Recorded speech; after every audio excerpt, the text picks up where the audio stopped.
Assalamualaikum warahmatullahi wabarakatuh. Selamat pagi anak-anak ibu. Semoga anak-anak ibu masih dalam keadaan sehat walafiat semuanya dan masih tetap semangat belajar dari rumah.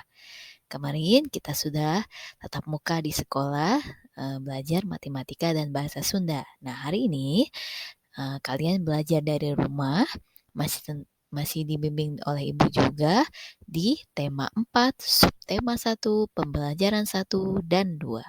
Semoga anak-anak ibu sudah mempersiapkan buku tema 4-nya ya. Sebelum belajar dan mendengarkan materi dari ibu, mari anak-anak membaca doa terlebih dahulu.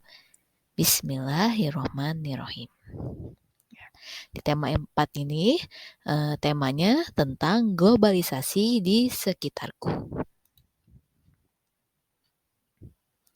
Materi pertama yang Ibu akan sampaikan tentang kerjasama negara anggota ASEAN dalam bidang sosial.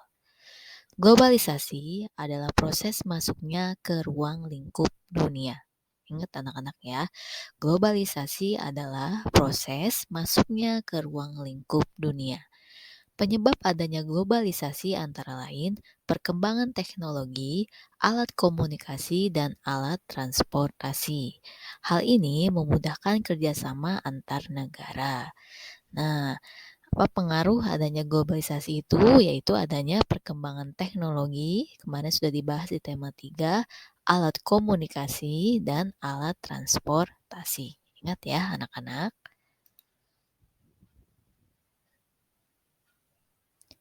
Nah, ini adalah faktor-faktor kerjasama negara-negara anggota ASEAN. Anak-anak masih ingat ya, negara-negara mana yang termasuk anggota ASEAN? Di tema 1, tema 2, Ibu sudah bahas ya. Nah, yang pertama faktornya yaitu sumber daya alam. Yang kedua yaitu berada dalam wilayah yang sama yaitu Asia Tenggara. Yang ketiga, ilmu pengetahuan dan teknologi. Nah, ini adalah 3 faktor kerjasama negara-negara anggota ASEAN.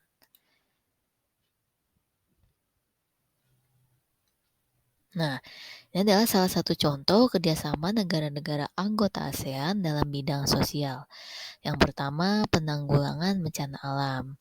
Yang kedua, meningkatkan kesejahteraan sosial dan pembangunan negara-negara ASEAN. 3. Melindungi hak-hak dan keadilan sosial penduduk negara-negara ASEAN. Yang keempat, meningkatkan kualitas sarana kesehatan negara-negara ASEAN. Yang kelima, meningkatkan perlindungan sosial kepada seluruh penduduk negara-negara ASEAN. Nah, ini anak-anak bisa catat di buku catatan kalian contoh kerjasama negara-negara anggota ASEAN dalam bidang sosial ya. Artinya dalam bidang kemanusiaan ya, seperti membantu bencana alam. Materi kedua masih tentang pengertian teks eksplanasi. Anak-anak masih ingat ya apa itu teks eksplanasi? Yaitu teks yang berisi penjelasan. Nah, susunannya apa? Susunan teks eksplanasi yang pertama, paragraf pertama berisi pernyataan umum berupa topik masalah atau permasalahan umum yang dibahas. Ya, yang kedua, paragraf kedua dan seterusnya berisi fakta, pembuktian, atau proses penyelesaian dari topik yang dibahas.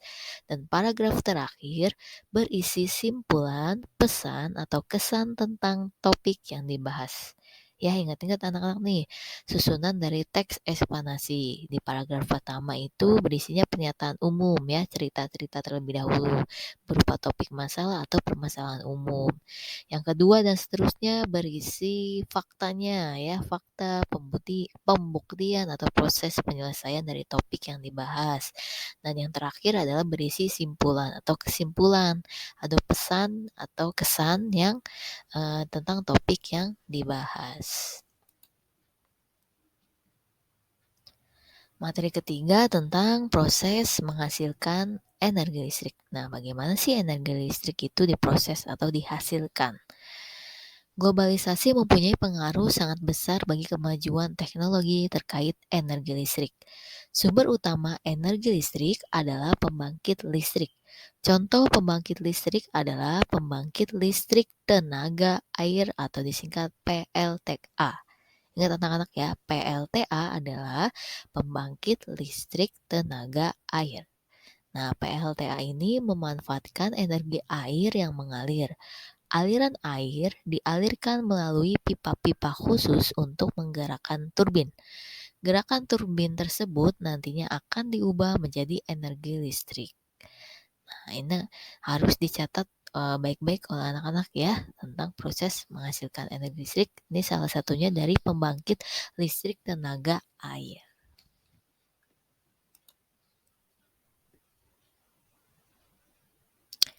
Nah, dalam ruang lingkup yang kecil, beberapa daerah menggunakan pembangkit listrik secara mandiri yang dinamakan pembangkit listrik mikrohidro. Mikrohidro. Ya, ingat ya anak-anak, pembangkit listrik mikrohidro itu berarti dalam ruang lingkup kecil. Pembangkit listrik mikrohidro menggunakan aliran air untuk memutarkan kincir air. Kincir air kemudian menggerakkan turbin hingga menghasilkan listrik. Nah, ini ada contoh gambarnya Ibu sudah perlihatkan ya. Ini kincir air atau turbin yang dapat menghasilkan listrik. Materi selanjutnya tentang pengertian reklame beserta ciri-cirinya. Nah, apa itu reklame? Reklame adalah salah satu bentuk ajakan atau pemberitahuan kepada orang lain. Reklame berdasarkan tujuan pengadaannya yaitu komersial dan non-komersial. Ada dua ya. Reklame berdasarkan medianya yaitu reklame audio, reklame visual, dan reklame audio visual. Kata lain reklame itu iklan ya, seperti iklan anak-anak reklame itu. Ya, jadi ingat-ingat reklame adalah salah satu bentuk ajakan atau pemberitahuan kepada orang lain. Ciri-cirinya apa? Ciri-cirinya yang satu, berisi informasi, membujuk, dan mengajarkan masyarakat. Yang kedua, menggunakan kata-kata yang menarik. Yang ketiga, terdapat slogan yang menarik dan mudah diingat oleh pembaca. Yang keempat, terdapat gambar atau ilustrasi. Yang kelima, tata letak antara tulisan dan gambar terlihat rapih. Ya, jika anak-anak pernah melihat poster atau iklan-iklan di TV atau gambar ya yang ditempel-tempel, nah itu termasuk dari reklame ini sendiri ya. Jadi reklame itu kata lain dari iklan ya, membujuk atau memberikan informasi kepada orang lain. Orang banyak, halayak banyak ya.